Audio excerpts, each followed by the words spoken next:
Okay, housing joint, that piece fitting into the other by 1/3. The way to make it is, first of all, get your two pieces of wood that you're going to join together. I will put this one into there. I don't want to be working on this end because it's got knots and so on in it, and also the grain's quite all over the place. So that is not a good end to cut. This is a nice straight grain piece of timber. I'll work on that one. First thing we'll do is identify face and edge and edge. Now, since we're not actually making a component for furniture, we'll just put it anywhere around here. You don't want to go too close to the edge, because if you do, this short grain will break. So probably about 30 to 50 millimeters from the end minimum. One little mark on that side, nice sharp pencil if you can. One little mark on that side. Square the lines across the surface.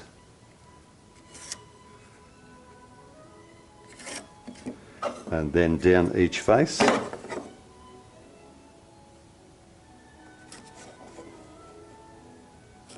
Oops, that didn't work so well. Don't need to square it across the back edge because we're not cutting there. And again. Okay, now we need to figure out the depth of the cut. 1/3 of this piece of timber. Now that piece of timber is 20, no it's 19, no it's 18 and a half or 3/4. That's too hard for me to figure out. So I'll just swing the ruler around to 30. Swing the ruler around from 100 to 30. It's pretty easy to divide 30 by 3, and it's 10 and 20 and 30. So that's an easy way to divide a piece of wood up into 3. Just swing the ruler around into a number that you can divide easily, and then we want to get that line across at this point here. I could use my finger gauge technique, which works just fine, but because I'm going to be putting a chisel in there, I also want a line inscribed into that point. So set up the marking gauge, all tools out of the way that I'm not using. Set up a marking gauge and put it on the line, lock it in place, double check. Yep, that's pretty good.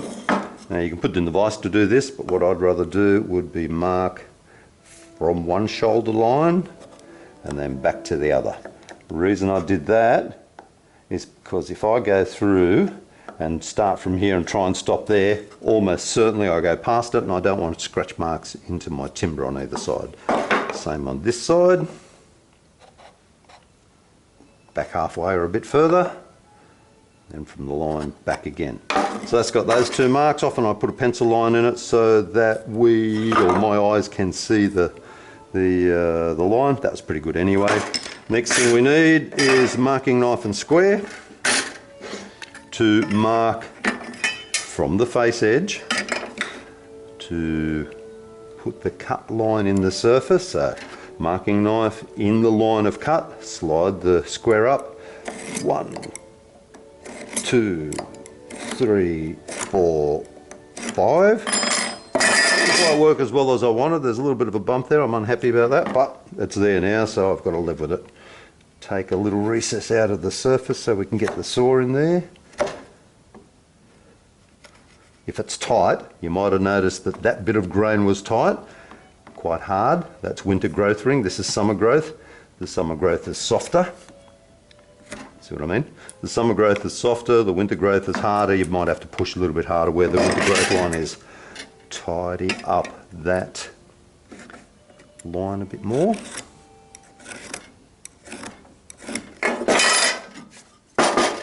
And that's got that area tidied up. What a lot of people would do at this point would be mark and cut the other side.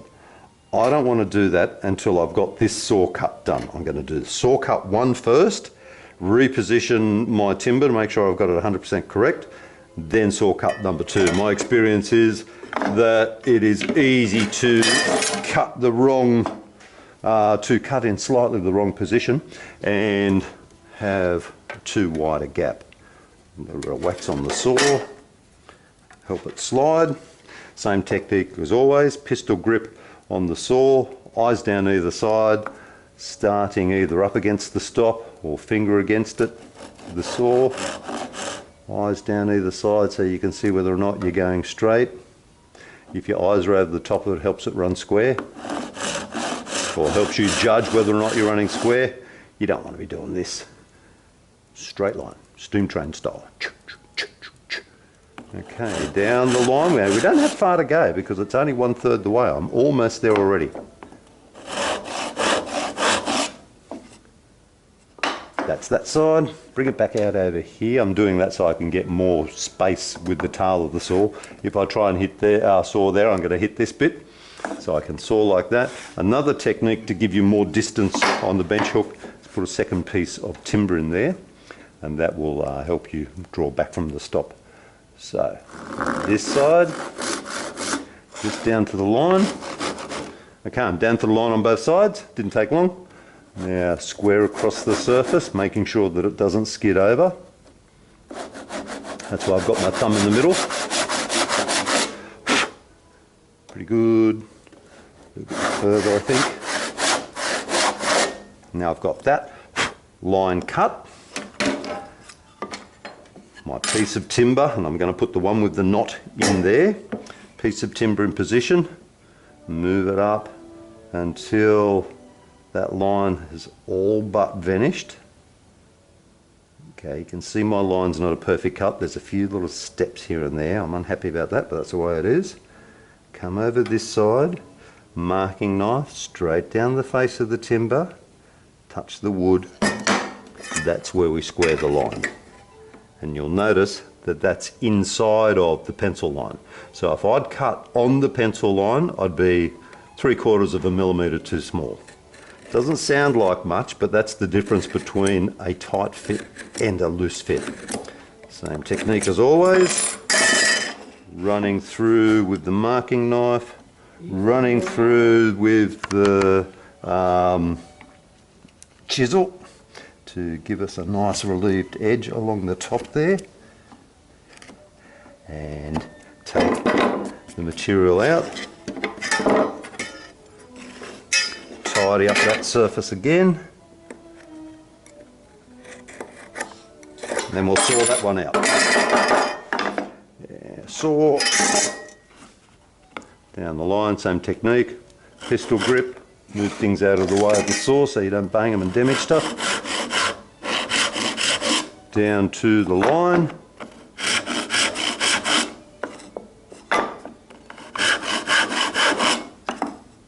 down to the line, down to the line on the other side. I'll use the same technique again and pat it out a bit. Down to the line that's facing me, and straight across the surface.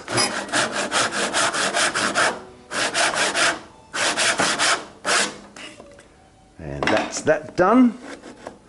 From here I can get a pretty good idea if I'm accurate or not, and that looks like it's going to be a nice neat pressed in fit. Okay, so now to get the middle out, don't need to mark lines for this, but cut a couple of relief lines down there. The important thing is don't go past the shoulders, or sorry, the depth line, not the shoulders. The stop line, there's one, here's two.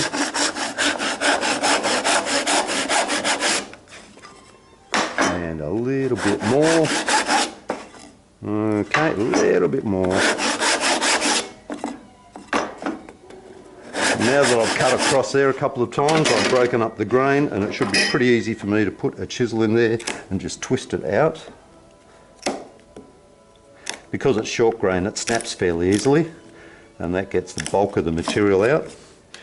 Now, what you don't want to do is put the chisel in the outside edge and roll it over, because that'll damage that edge there. So if you can, put it in, twist it away from the edge, I damaged it anyway, and snap those bits off. Same over here.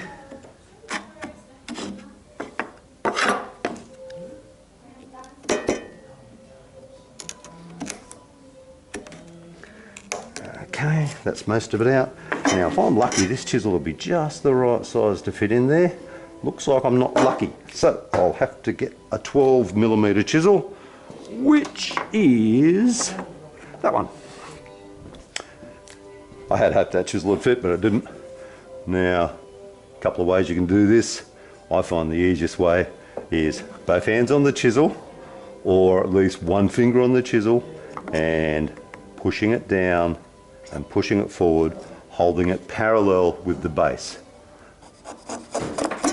Only go halfway, don't go all the way. If you go all the way through to the other side, you'll chip it out at the back edge. So, down we go. You can see the middle's a bit higher than the sides because I didn't quite get the middle flat when I was cutting it out, when I was doing those relief cuts. Round the other way. You can see, I could clamp it, I've got a clamp over there, I could clamp it in place. I find that a bit bothersome though. I'd rather not, because you don't get to move the wood around as quickly. I'd rather hold it with my hand, keep my hand out of the way of the cut of the chisel, and take a little slice out there. Now I've got most of that done. Clear out the waste. I know it won't be right yet, but I'll just do a check fit, test fit, see how we go. I don't think the middle will be deep enough. That'll go in there, and by rights, if I've done a good job, it should be a wiggle in fit. A bit of a pressure fit. And the test of a good joint is whether it stays together after you've squeezed it in, but no need for glue. Now I can see that it's only just gone in, and I've got a fair bit of scrap in those inside edges. So what I'll need to do now is spend a little bit of time, wrong chisel, spend a little bit of time taking some more depth out of the bottom and cleaning up those inside edges. What I don't want to do is have a finger there and be pushing like this and slip. That would be blood on the wood, and it's hard to get out again. Now, with my hands up there, and I've got one hand on this chisel, right hand on the chisel doing the driving, left hand on the chisel doing the pressure to keep it down of the wood, and left hand thumb, left hand fingers over the edge of the stop. They're not in the line of cut, and that's the number one rule for not slicing your fingers, is keep them out of the line of cut. If you do that, you'll be right every time. You might see that there's a little edge just there that needs to come off. That's where I haven't quite sawn down properly. That little edge there. Could use the chisel or the marking knife and just run it along that inside edge and cut it off. Alternately, the chisel technique, over at an angle, run it along there like a pair of scissors to clean up that edge. Okay, turn it around, come back from the other side. If I go all the way through, I'll chip this edge out. And I don't want to. There's my marking gauge line. You can see the line still there. That's where we want to chisel down to, from there straight forward. Now this finger's at a bit of risk because I'm pushing quite hard there, so I'm making sure that I'm holding it down with a finger that's not going to get in the way. That's not going to get cut.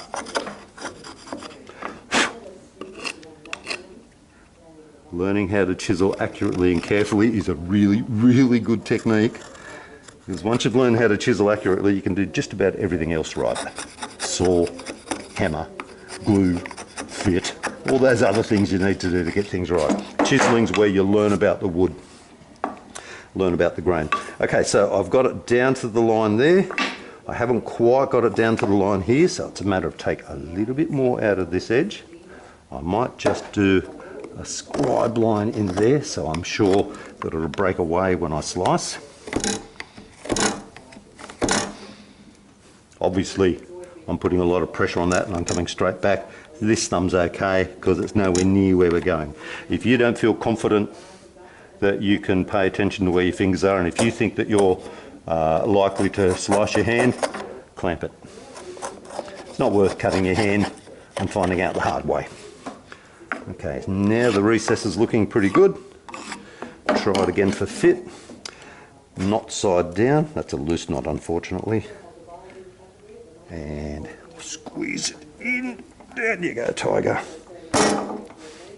Still a little bit too tight. I should take the edge off a little bit, but I don't think I will. I think what I'll do is give it a tap. And that's got it pretty well all the way to the bottom, all the way to the bottom. Slight chip there. Glue will fix that. Needs a little bit more cleaning up. See how we go for square. Pretty good that way. Not quite right that, hang on, have I got that right? Let's do it over here on the bench. Not quite right that way. Needs to come down here a little bit, and you can see it. There's a tiny bit more that needs to come out of there. That piece of wood there is what's stopping it from swinging around to 90 degrees. I don't think it'll take much to fix that. Oh yeah, where I've hammered it in, shouldn't do that really, but where I've hammered it in, to get it out, don't just, whatever you do, don't wiggle from side to side, push it back along the length of the groove. Now, I need to get that little nick out there. And hopefully this will bring it flat.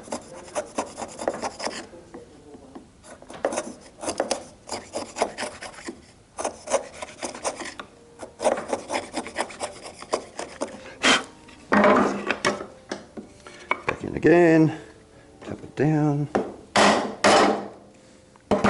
and which way was I checking? That way. Oh, it's not perfect, but geez, it's close.